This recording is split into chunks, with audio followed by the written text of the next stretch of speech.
Bonjour, je m'appelle Corrado Jordan.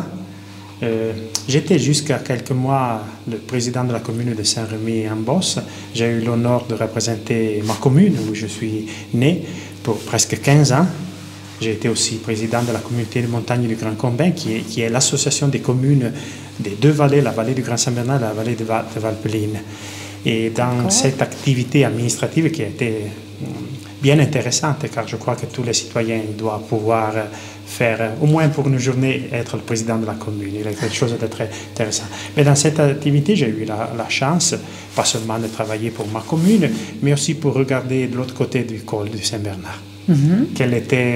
Comment étaient les communes, comment fonctionnaient les communes, quels étaient les rapports entre les élus. Et ça a été fortement intéressant. On a pu se confronter entre les différentes collectivités locales avec les institutions régionales chez nous et cantonales chez vous. Et ça a été quelque chose qui m'a enrichi aussi du point de vue professionnel. Alors, quel lien, justement, tu as eu avec le Valais? Alors, on a commencé tout de suite à collaborer sur des programmes Interreg de coopération de l'Union européenne. Bien sûr, la Suisse, il n'est pas dans l'Union européenne, ou pas encore pour le moment, mais on peut bénéficier les deux régions de contribution de la part de l'État. Et ça nous a permis de faire de la politique, la même politique. On a la même montagne, on a les mêmes soucis, on a les mêmes opportunités. Alors ces projets Interreg, ils ont permis de mettre en commun des activités qui soient pour le public, les collectivités locales, mais aussi pour le privé.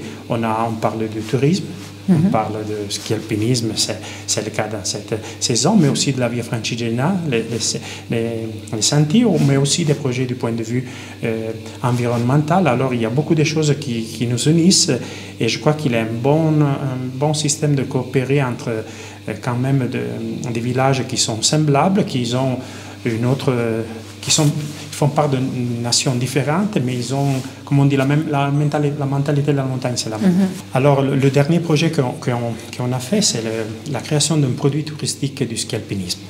Et on a commencé dans 2017, alors le temps il est passé vite, et on a aperçu que la vallée du Grand Saint-Bernard et la vallée de l'Entremont, et bien sûr aussi la vallée de Bagne, il avait un environnement très fort, très bien organisé pour le ski alpinisme. Alors on a compris qu'on aurait pu développer un produit touristique et faire devenir un vrai parc du ski alpinisme, de la ski de randonnée. Merci à ces fonds européens, on a commencé à collaborer, on a défini des actions ponctuelles. Et le Covid, on a profité du Covid car en Italie, les stations de remontée mécanique étaient fermées, alors les personnes ils se sont jetées tout à faire du ski alpinisme. Mais dans le passé, on a fait aussi, et c'est le cas ici à côté de la maison communale, il y a le château des seigneurs de Beauce.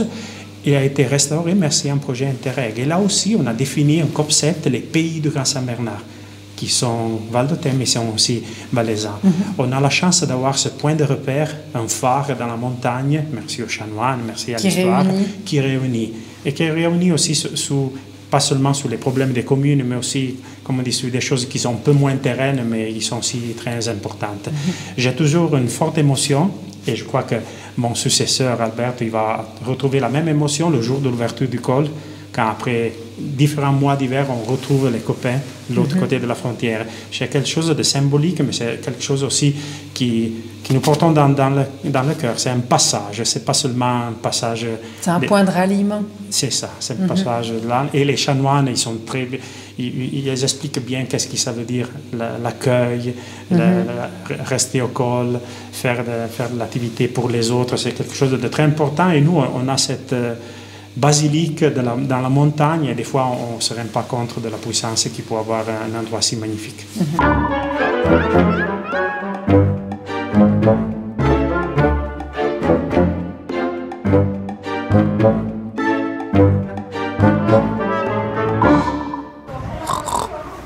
Ici on est dans le village de Saint-Rémy, dans le pays de Saint-Rémy-en-Beauce. C'était le dernier village avant la Suisse, avec la frontière. C'était le pays des marrons, des gens qui accompagnaient les gens au col du Grand Saint-Bernard dans la mauvaise saison. Et c'est ici qu'on a toujours eu le commerce du jambon de Beauce, parce que dans le temps, la route, il était là. Il était une mention romaine aussi. Alors ici, c'est le pays où on fait le Valais d'Aoste, AOP, jambon de Beauce, à partir de 1397. Et toi, à quel moment tu entres dans l'histoire de ce jambon? Alors moi, je rentre dans l'histoire du jambon il y a à peu près 25 ans. pour une promenade en moto. Ma famille, le jambon et la moto, c'est un peu ma vie. Une promenade en moto, ma famille avait un restaurant gastro. On lit sur un journal qu'il y avait une appellation d'origine contrôlée du jambon. Je me balade avec la moto. Je viens ici déguster le jambon pour l'acheter pour mon restaurant. Et ils me disent non, ça n'existe pas. Comment ça n'existe pas? Non, le jambon, il est fait par 2-3 particuliers à la maison. Ils le font pour la fête du jambon. Il est vendu dans les cafés de Saint-Rémy. Je dis, écoute, ma famille a un restaurant avec l'histoire du guide Michelin, on ne peut pas parler d'une spécialité semblable. Il faut que je dois faire quelque chose. Il était où ce restaurant? À Saint-Vincent, il y a le casino Saint-Vincent.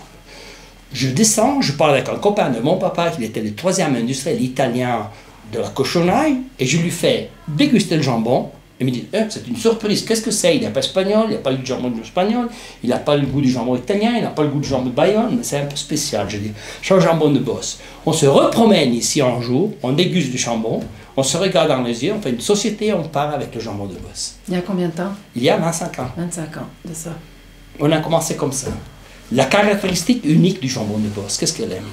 Sauf le caractère de Valdotin, un peu spécial, l'histoire, etc., qu'on a eu l'appellation d'origine contrôlée du jambon de bosse avant l'industrialisation du produit.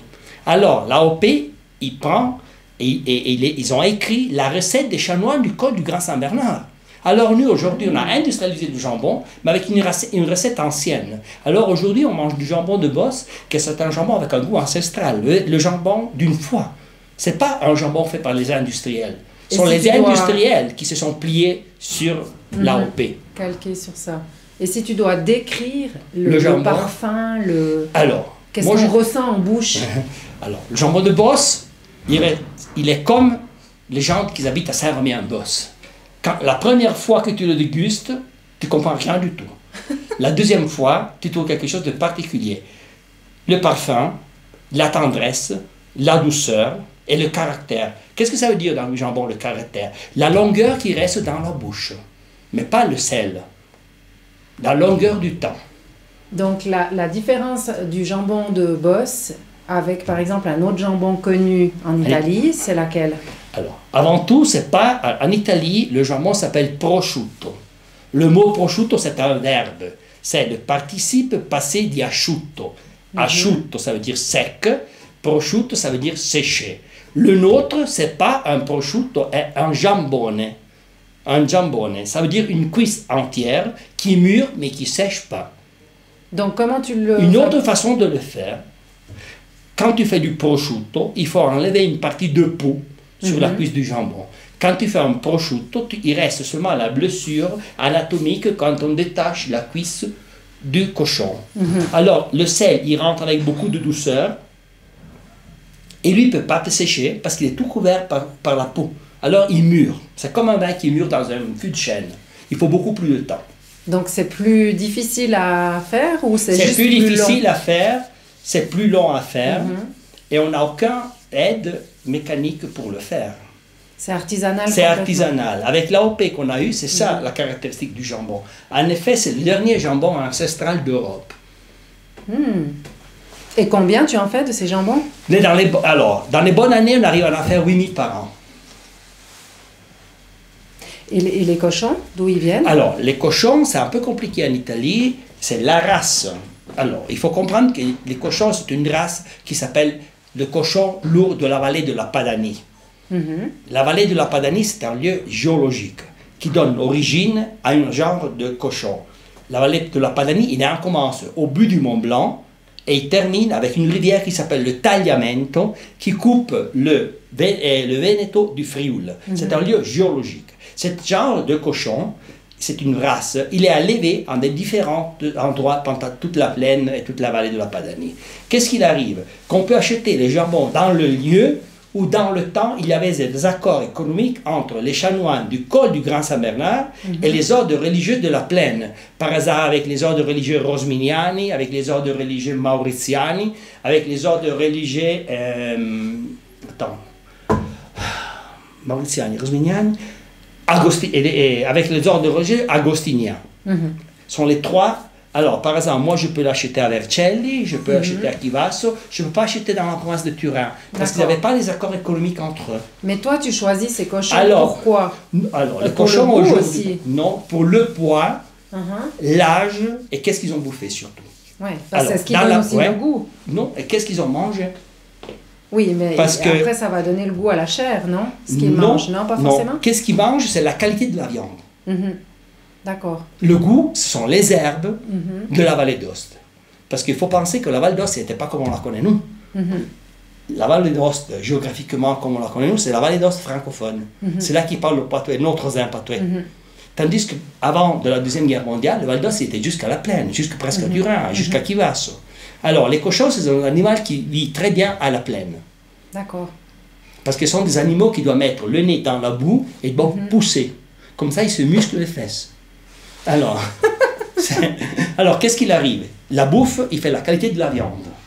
Le savoir-faire des Valdôtains, les herbes de la vallée d'Ost et l'air de la vallée d'Ost, ils font tout le reste. Le jambon, ça ne se fabrique pas, ça se fait tout seul. Moins tu fais, mieux il est. Mieux il est. Qu'est-ce qui fait qu'il faut absolument déguster ce jambon? Avec quoi et qu'est-ce qu'il faut? Il faut venir à Saint-Romain-en-Beauce. Non, mais pourquoi il faut? Parce que tu manges un jambon unique, qu'il n'y en a pas pareil dans toute l'Europe. Et surtout, il faut le manger avec une tranche de fontine, un verre de rouge valdôtain. Et on peut aussi voir Bruno ou comment ça Ouais, se passe? toujours. Si moi je viens ici à Saint-Rémy et je veux m'acheter du jambon, je viens où? Tu peux venir ici, ou dans les magasins, Uh-huh. dans les magasins sur la place de Saint-Romain-en-Beauce, dans les magasins sur la route du Grand Saint-Bernard, on a des magasins. Tu en trouves partout. Ouais, tu en Ouais. trouves partout. D'accord. Puis ici, alors, on est un peu dans la zone de transition. Tu dis, tu les poses ici. Alors, ici, les escaliers sont tout simplement un parking, on pourrait dire. Uh-huh. Qu'est-ce que ça veut dire? Que les jambons, il arrive des lieux de séchage, il arrive ici, on les parque à peu près une semaine pour lui enlever l'os, pour faire l'expédition. D'accord. Et quelle est alors tu parlais de la différence entre un jambon et Alors, un prosciutto, ouais. si tu peux me montrer. Ouais, si c'est elle- facile. Un prosciutto, il faut enlever cette partie de peau. Tu vois là, hop, tu enlèves cette partie de peau et tu le fais sécher. Prosciutto. Ah, ça veut dire sécher. Tandis que ça mûre. Alors, tu vois, comme il tire, ça veut dire que lui mûre, mais il ne peut pas sortir de l'eau d'ici. Alors, ça, c'est la différence. Et même la pâte, il y a la pâte pliée. Pourquoi on le pliait la pâte dans le temps? Parce qu'une fois, le climat il était très difficile à remettre, encore pire que maintenant. Ça, c'est historique. En lui pliant la pâte, le jambon, il fait comme ça gonfle le muscle du jambon. Ah ouais. Comme ça, quand il est pendu, qu'il sort du sel, il rentre avec douceur le froid et il rentre avec douceur le chaud. D'accord. Alors lui, il reste plus doux. Comment on appelle ton métier? Prosciuttaio en italien. Prosciuttaio. Ouais. Je ne sais pas si ça existe en français. Je me demande. Salaison de jambon. Je sais pas. Parce qu'en Italie, ça s'appelle prosciuttaio. Qu'est-ce qui te plaît dans ce métier? L'aventure. Parce que chaque fois que tu fais un jambon, tu fais aujourd'hui, tu ne sais pas qu'est-ce qui va arriver avant 18-20 mois. Alors c'est le goût. Toutes les fois que tu ouvres un nouveau lot de jambon, tu te dis j'ai bien travaillé, je sais pas le travailler. Parce que quand tu manges du jambon, il faut penser toujours à 3 ans à l'avance. Une année pour faire le blé, 18 mois pour faire le cachon, avant minimum 18-20 mois pour faire un jambon. Alors il faut que quand tu coupes une tranche de jambon, tu retrouves le travail de 4 ans en arrière.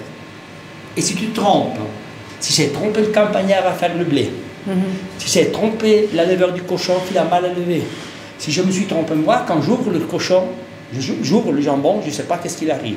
Alors c'est le plaisir du goût du risque. C'est le même goût du risque que tu as sur la moto? Voilà, la moto, c'est avec beaucoup plus de plaisir comme risque. Hein. Parce que tu fais beaucoup de motos. Ouais, je fais un championnat italien des lieux. Je me démerde encore assez bien. Alors maintenant, on m'a parlé de certaines choses que tu prévois de faire. Tu as des idées un peu originales, Sur le boulot, sur le jambon, sur les motos. Commençons par le jambon. Alors, l'année passée, on était avec un copain qui fait un des meilleurs vins de la vallée d'Ost. On déguste le jambon, on boit son vin. Et moi, je le regarde, je dis, mais tu bois. Je lui dis, mais qu'est-ce que tu fais, toi, avec des râpes de ton jambon? Des râpes de ton vin. Je dis, moi, les râpes, je les vends pour faire de l'agnole.